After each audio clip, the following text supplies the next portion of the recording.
What an unusual sight these days. Marching men, soldiers marching all over the world. The airborne infantry also marches, but not far this time. They're plenty tough, trained for action anywhere, ready for it any time. On the ground, they can take care of themselves and the enemy. But in the air, these men are dependent on the flight crew of the troop carrier airplane, with a good share of responsibility resting on the pilot and co-pilot. For the success or failure of a mission can depend on getting these troops to the proper place at the proper time. Handling the C-47 skillfully comes only from a thorough knowledge of the characteristics and performance of the airplane.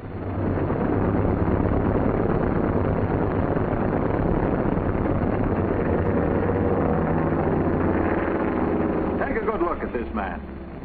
There was a day not so many weeks ago when he was a transition pilot. A day when he first started to learn the do's and don'ts of flying the C-47. Let's go back to that day.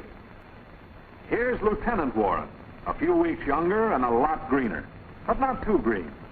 He knows enough to realize that the best insurance against accident is to know his airplane. That's why he's checking on the crew chief. Tires checked for blister cuts, proper inflation. Hydraulic brake lines checked for leakage. Warren has been taught that there's more to his job than just sitting down in the driver's seat. A good half of this flying business takes place long before your wheels leave the ground.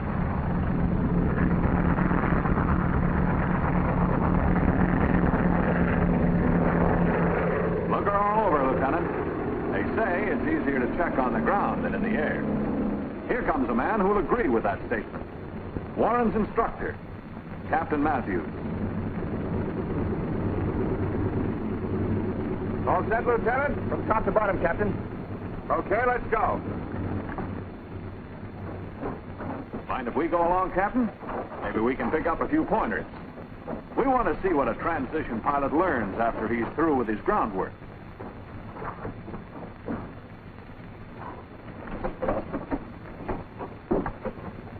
Lieutenant, what's the first thing you do in the cockpit after checking Form 1A? Flip on the battery switches. Wrong.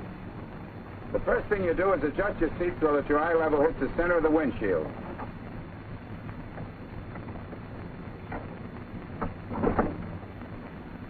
None of those battery switches.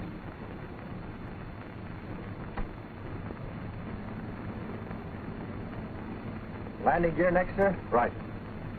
Latch down and lock. Check. Pressure up 500 pounds. Check. Neutralize landing gear and flap levers.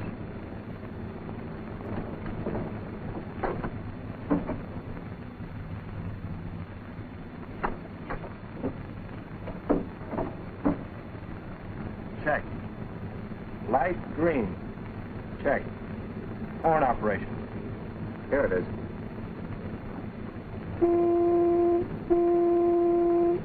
Check. Autopilot hydraulic valve off. Check. Fluid level. Okay, sir. How's the fuel supply? Left main 200. Right main 200. Left auxiliary 100. Right auxiliary 100. Total 600, sir. Good. Let's take the quadrant column now. Move the prop pitch controls back and forth to be sure they're free, and leave them full forward. The same applies to the throttle. Leave them 1/4 open, and the mixture control. Return to idle cutoff. Elevator tabs should be neutral. Oil shutters in proper position. Put carburetor air temperature controls in cold position. That's to prevent damage to the induction system in case backfiring occurs on starting. Set aileron and rudder tabs at 0. Turn autopilot off. De-ice is off. Parking brake on. Move cross feed valve on. Right, sir. Move static selector valve to top. Double check your gauge by setting your altimeter at field elevation. Tap the altimeter to remove any friction. Check your tachometer and airspeed indicator for zero reading. Check your clocks. Now test the flight controls. Make certain that your rudder pedals are even and adjusted to you, and that you have free and maximum movement of the rudder,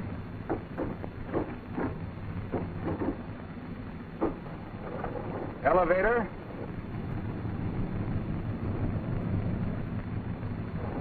and aileron controls.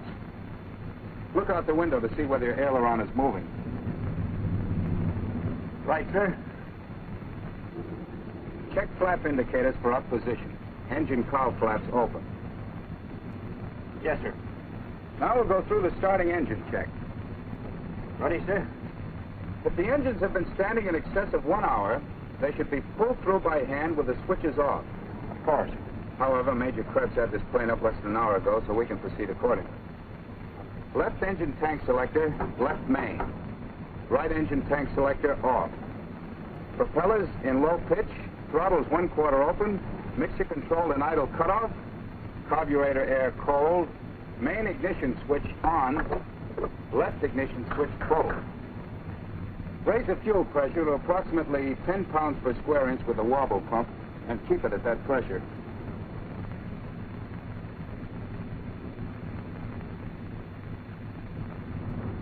I'm going to start the left engine.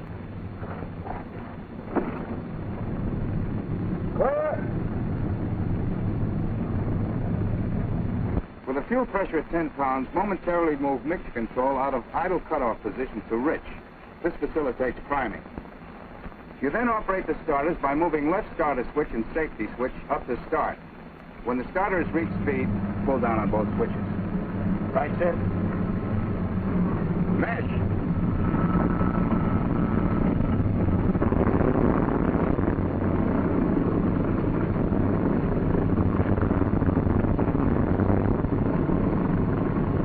As soon as engine fires, move mixture control immediately to auto rich and pull back on the throttle.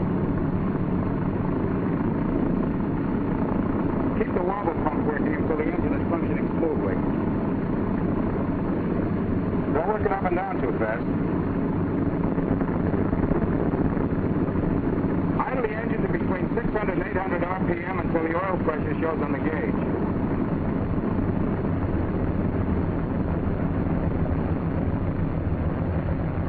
Pressure up, sir. You then adjust the throttle to 1,000 RPM. Stop the engine if oil pressure doesn't respond within 30 seconds. Now you start the right engine.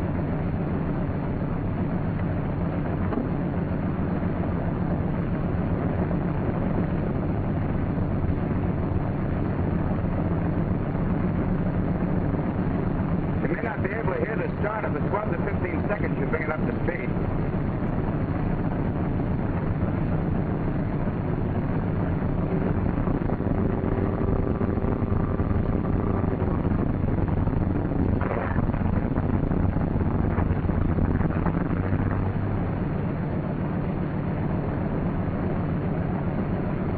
You've overloaded your engine. Uh-oh. Sorry, sir. I forgot to return the mixture control to idle cutoff. Well, where do we go from here? Move your throttle in a wide open position. I'll re-engage starter. As engine begins to fire, retard throttle and return mixture control to auto rich.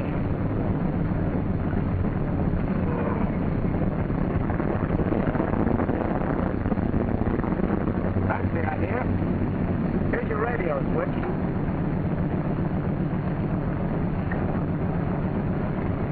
Leave your left earphone off so you can hear me.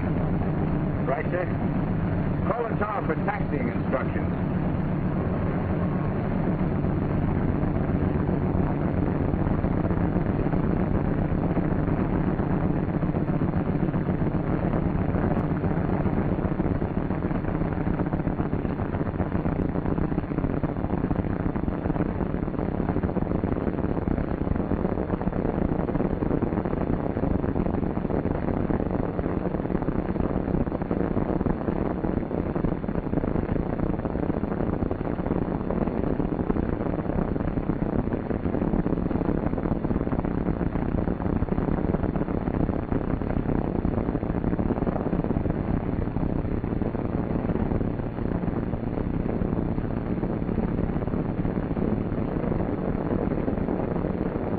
Open and close the throttles gradually. Don't ever accelerate the engine fast enough to cause damage to your gear train.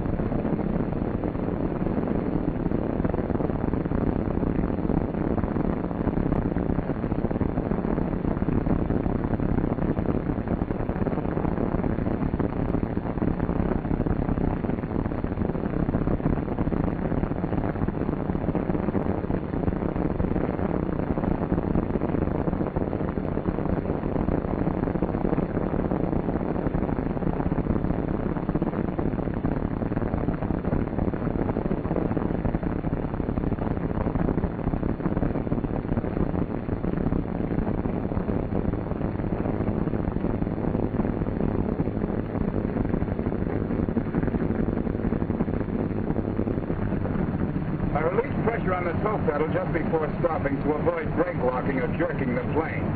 And remember, Warren, don't ever turn with one wheel locked. Always keep the inside wheel moving slowly. Right, sir.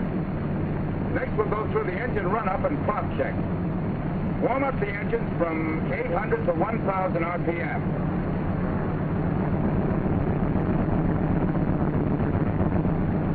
Keep the prop controls in low pitch until the oil temperatures reach 40 degrees centigrade minimum. Cylinder head temperature should not exceed 232 degrees centigrade. Adjust the engine speed to 1,500 RPM.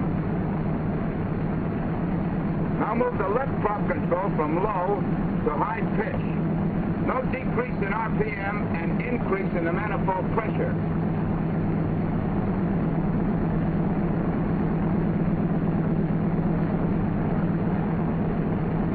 This also serves to bring warm oil to the prop dome. After a pause of from 10 to 12 seconds, return the left prop control from high to low pitch. Now we'll run the left engine to 2350 RPM. At the same time, check the manifold against the RPM to make sure that both engines are putting out approximately the same power. Check both mags at 27 to 30 inches manifold pressure. Check, sir.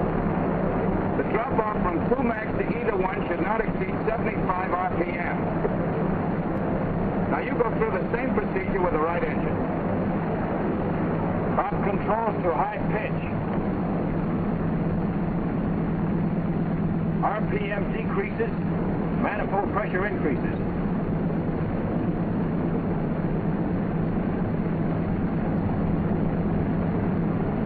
Return to low pitch. Throttle, run up to 2350. Check manifold pressure and RPM. Check both mags at 27 to 30 inches. Drop off from both mags to 1 should not exceed 75 RPM. It all checks, sir. That's fine, Lieutenant. Now go through the takeoff check. Fuel selector mains. Mixture rich. Carburetor heat full cold. Oil shutter okay. Trim tabs neutral. De-icer valve off. Top full low. High RPM. Cross bead valve off. Cowl flat. Trail. Wing flaps up. Check for freedom of flight controls.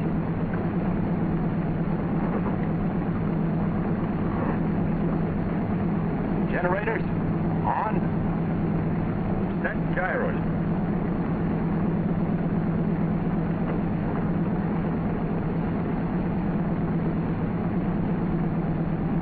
As co-pilot, here are your takeoff duties. Watch the pressure instruments. Be ready to use the wobble pump whenever necessary. As soon as the manifold reaches takeoff limits, apply additional tension to the throttle locking mechanism. Also, guard the throttles from creeping back like this. Check RPMs. I'll give you the signal when to retract the landing gear, and as soon as your wheels are up and the red light indicates the retracted position and the landing gear pressure dial shows 0, return the landing gear valve to neutral. You got it? On the beam, sir. Oh, and let me know if you spot any irregularities in the engine or instrument. All right, call the tower.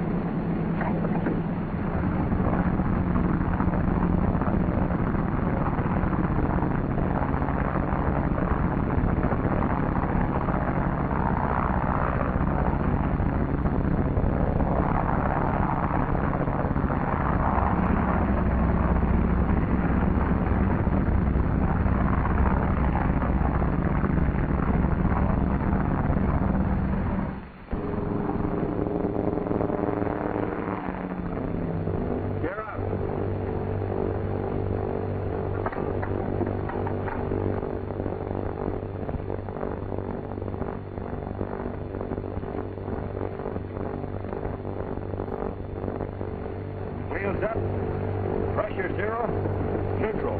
Throttle back to 35 inches manifold.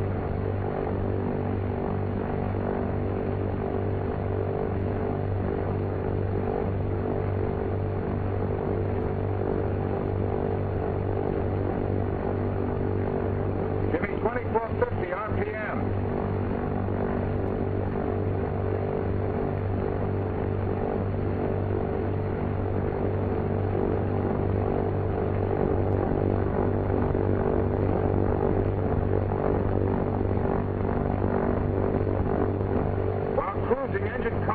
Should be closed and the valve returned to off position. Reduce engine power to desired cruising setting. Put the mixture control in auto lean. Change to auxiliary tanks. Be sure you change the gauge with the tanks. Now I'll show you how the autopilot operates. First, make sure your gyros are uncaged. I'll adjust the speed control valve.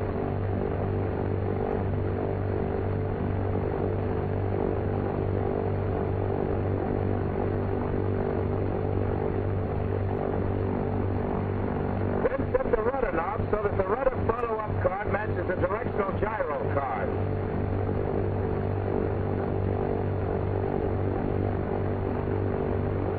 Then set the aileron follow-up index so that it matches the bank index.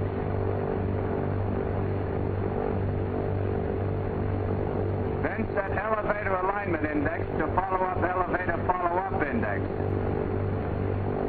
Turn hydraulic oil pressure valve to on.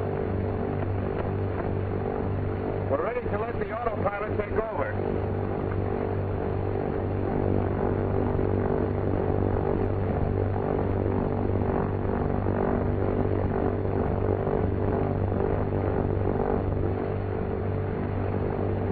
That's quite a gimmick. Does everything but cook. Don't get too sold.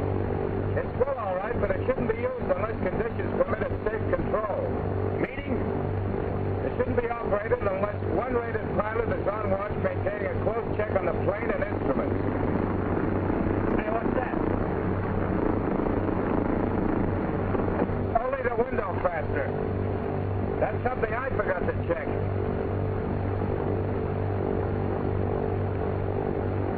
While we're at it, let's check the autopilot. Let's see how taking on a little altitude affects the trim.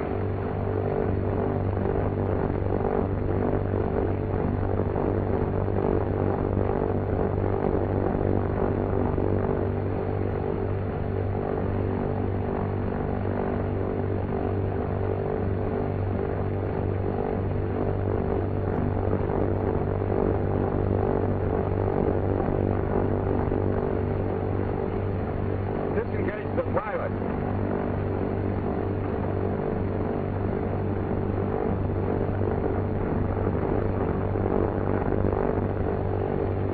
Make the necessary correction in trim.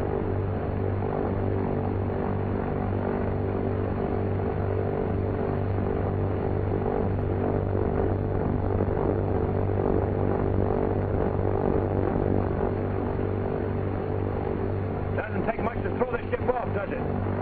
Very little.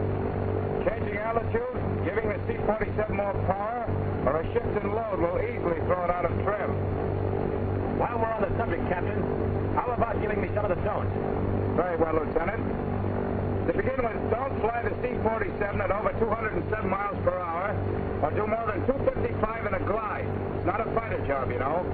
Maneuvers such as dives, spins, loops, Immelmans, inverted flight, and so forth are definitely out. In other words, you'll act nice so long as you don't try to play around.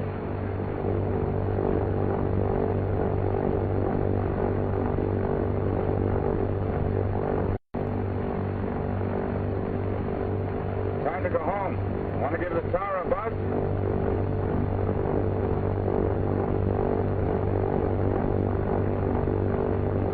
Change fuel quantity gauge switch. We'll go back to the main tanks. Let's go through the approach check now. Cross feed valve should be off. Check. Wing de-icer valve. Off. Both autopilot valves. Off. Mixture control set to auto rich. Cowl flaps in trail position.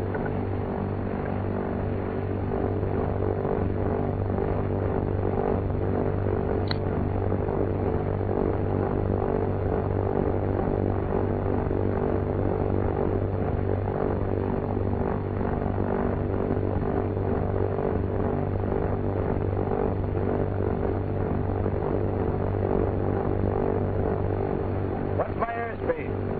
150. Altitude? 1200. Gear down.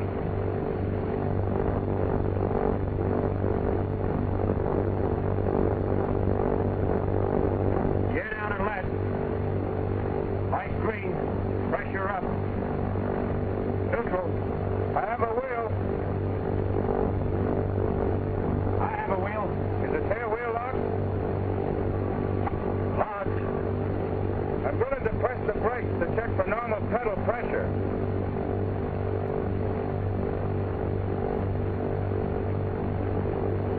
We're starting our base leg now. Give me 1/4 flap.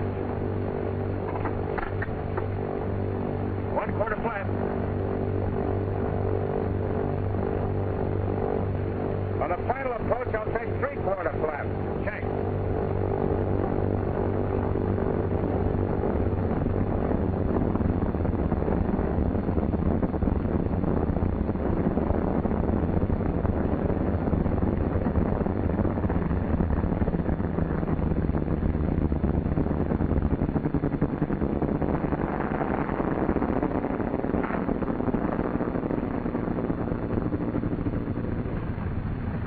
Unlock the tail wheel and open the cowl flap.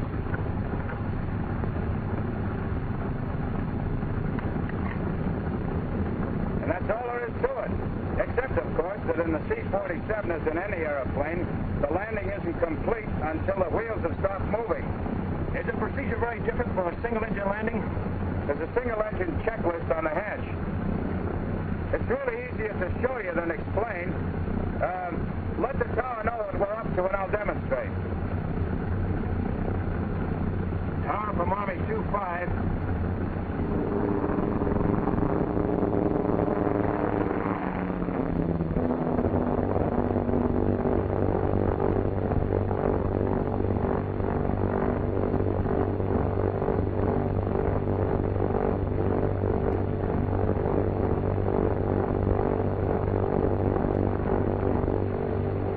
Mechanical failure of the engines or propellers, remain cool. Take time to determine which engine isn't functioning properly. Okay, here we go. First, I increase the power of the good engine to maximum required. Enrichen the mixture. Then I put the propeller on the good engine in low pitch.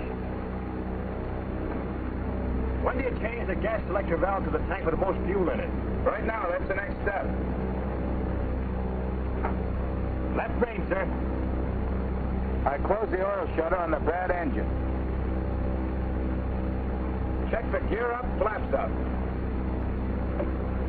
Gear up, flaps up. I pull the throttle of the bad engine back. Also the prop pitch control. And I return mixture control to idle cutoff. Now we're ready to feather that prop, so we hit the feathering button.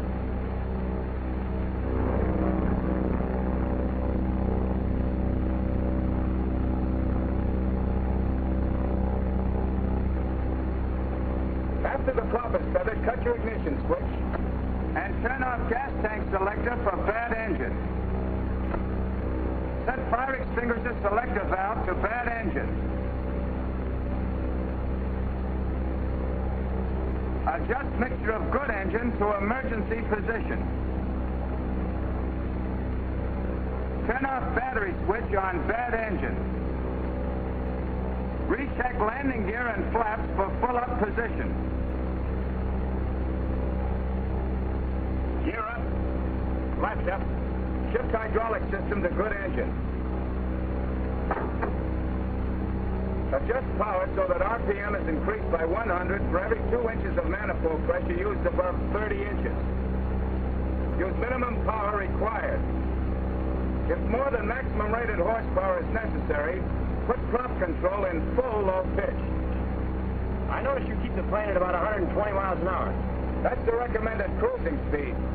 During single-engine flight with any appreciable power being used, control can't be maintained below 85 miles per hour. Best results are obtained if the fuselage is held parallel to the line of flight.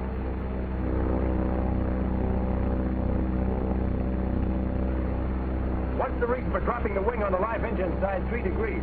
Because I want to counteract the skidding effect of the rudder force. This attitude produces minimum drag and maximum cruising speed with a given power. Catch on? Yeah, I get it.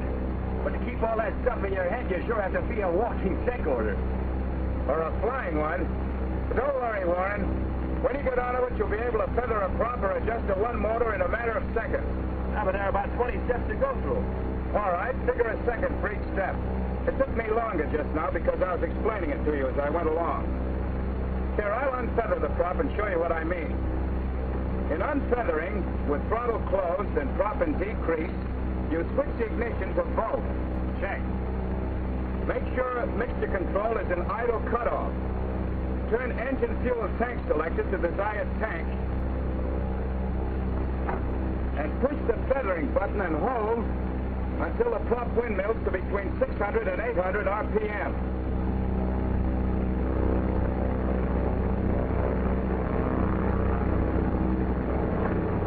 I'm releasing the feathering button. Move mixture control to auto rich. Advance throttle and prop controls gradually to let the engine warm up. Only you're cutting her again to show me that feathering a prop can be done in 20 seconds. Right. Less by a good pilot. Get your stopwatch ready. All set? Right, sir?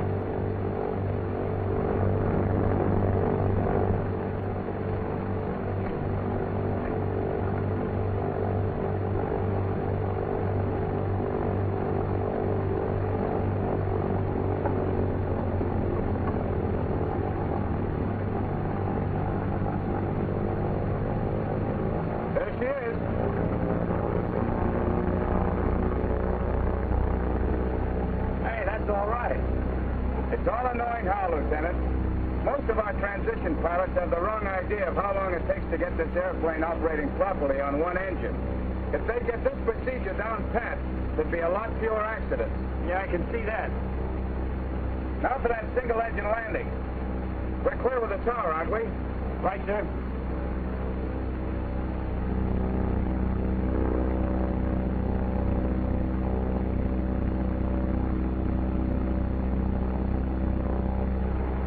This approach is pretty much the same as landing without flaps.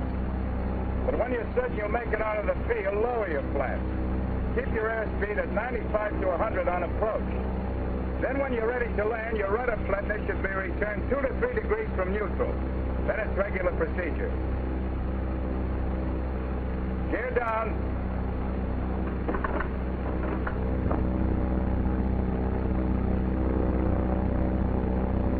Gear down to last.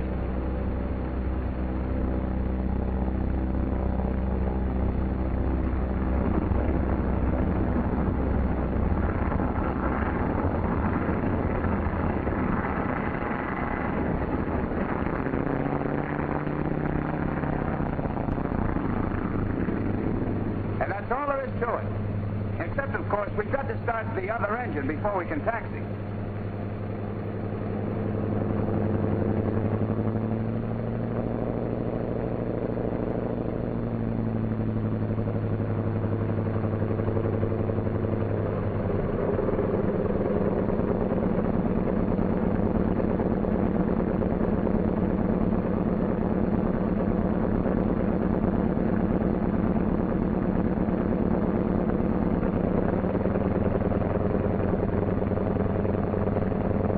At 1,000 RPM to cool the engines below 180 degrees centigrade.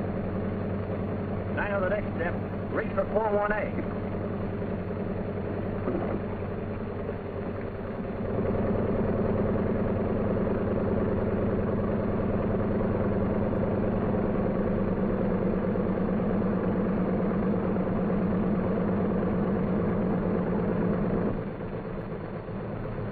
noticed you kept the flaps down after contact with the ground.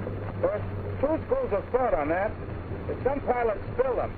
I leave them down to serve as an air brake. They also help to retard the forward roll. That was the first day for Lieutenant Warren. His introduction to the C-47. He came to know that ship a lot better in the days that followed. Got to know the inside of that cockpit so he could reach for every control with the familiarity of a skilled carpenter reaching for his tools of trade. He came to know and trust those instruments on the panel in front of him as real friends who, when understood, can help make flying the C-47 more of a pleasure than a job. Yes, piling up those necessary hours of transition training taught Lieutenant Warren many things. Safety in the air and on the ground became a matter of habit. Little things like checking to see if the crew chief had locked the rudder, elevator, and ailerons became important things to this man, whom so many others would soon depend upon. You remember where we first met him. Let's put him right back up there, in the cockpit of that C-47 where he belongs. He and his co-pilot, twin custodians of the lives of these men. They've got to be good, these pilots of the Troop Carrier Command. They've got to be good to fulfill the command's motto. He conquers who gets there first.